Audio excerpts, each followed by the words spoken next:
आज हम जिन चार अहम इश्यूज़ पर बात करेंगे, यानी ये चार सवालात हैं जो कि मुख्तलिफ़ दोस्त अहबाब ने पूछे हैं, तो इसको सवालात और जवाबात का सेशन समझ लें।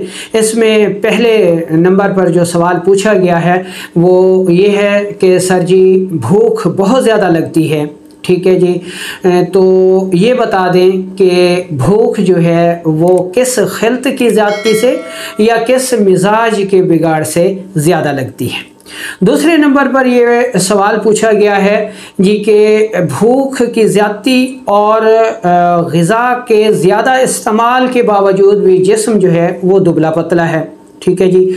और तीसरा सवाल ये है जी कि जिस्म से बदबूदार गैस रीह का ज़ोरदार आवाज़ के साथ अखराज होता है, जिसकी वजह से महफिल में बहुत ज़्यादा परेशानी और निदामत का सामना करना पड़ता है। और चौथा सवाल ये है जी कि जोड़ों में इंतहाई शदीद दर्द रहता है, तो ये किस तहरीक के बिगाड़ की अलामात हैं और इसका असूल इलाज क्या होगा। अस्सलामु अलैकुम वरहमतुल्लाहि वबरकातुहू। मैं हूं आपका मेज़बान हकीम लियाकत अली खींची और आप देख रहे हैं हमारा यूट्यूब चैनल हर्बल वर्ल्ड। तो दोस्तों, ये जो चारों अलामात हैं या चार सवालात हैं, इनका ताल्लुक़ हमारे जिस्म की उज़लाती तहरीक से है, जो कभी उज़लाती असाबी होती है तो कभी उज़लाती गुदी, यानी उज़लाती असाबी से उज़लाती गुदी तहरीक जब जिस्म में बिगड़ती है तो ऐसी सूरत में हमारे जिस्म में खिलत सौदा ज़्यादा बनता है, जिसको हम एसिड भी कह सकते हैं। तो ये एसिड ज़्यादा बनता है। जब जिस्म में एसिड ज़्यादा बनता है तो हमारे मैदे में आई हुई खुराक जो है वो वक्त से पहले हज़म हो जाती है, ठीक है जी। अच्छा, भूख लगाने में तुरशी का बड़ा अमल दखल है, इसलिए जब जिस्म में तुरशी यानी एसिड ज़्यादा बनता है तो भूख ज़्यादा लगती है, ठीक है जी। तो आपके पहले सवाल का ये जवाब हो गया कि उज़लाती असाबी या उज़लाती गुदी तहरीक में जब जिस्म में तुरशी या एसिड ज़्यादा बनता है तो ऐसी सूरत में भूख ज़्यादा लगती है। दूसरे नंबर पर आपका सवाल था जी कि ज़्यादा भूख लगने और ज़्यादा खाना खाने के बावजूद भी जिस्म दुबला पतला है। दोस्तों, जब जिस्म में एसिड ज़्यादा बनता है, तुरशी ज़्यादा बनती है, तो ये एसिड या तुरशी या खिलत सौदा जिस्म में हरारत और रतूबत को कम कर देते हैं, ठीक है जी। हरारत और रतूबत की कमी की वजह से हमारे जो उज़लात हैं, ठीक है जी, ये सुखड़ जाते हैं और जिस्म जो है वो दुबला पतला नज़र आता है।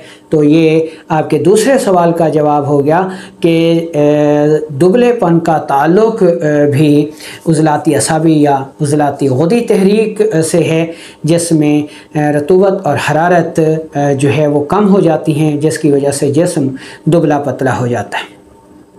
तीसरे नंबर पर यह सवाल पूछा गया जी कि बदबूदार रीह गैस ज़ोरदार आवाज़ के साथ अखराज पाती है, जिसकी वजह से महफिल में शर्मिंदगी का सामना करना पड़ता है।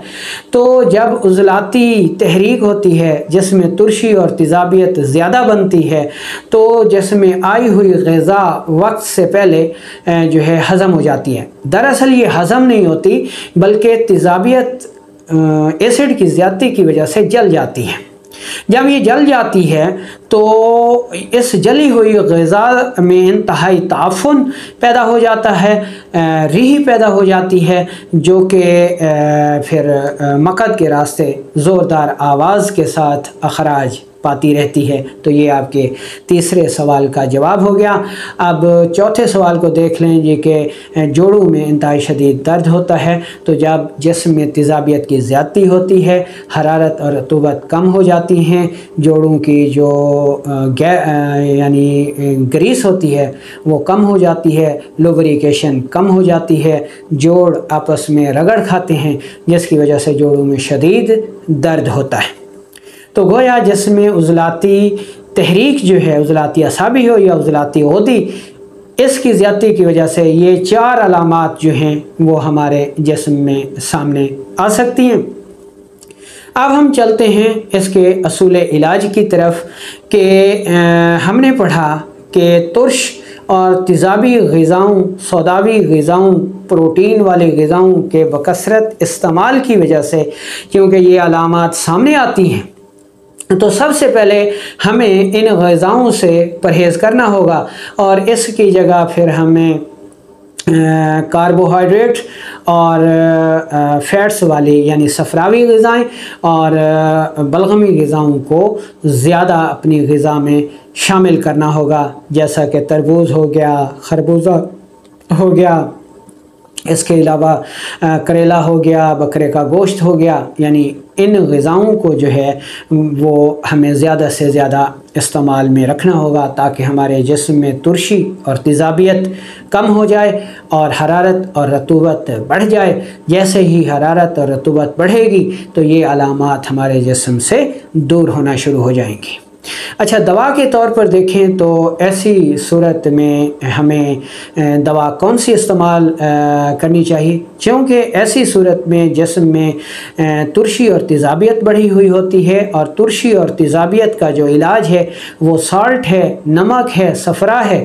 तो उस मकसद के लिए हमें जो है वो नुस्खा इस्तेमाल करना होगा जो कि हमारे जिस्म में साल्ट को बढ़ाए। तो इस मकसद के लिए ये नुस्खा आप नोट कर लें।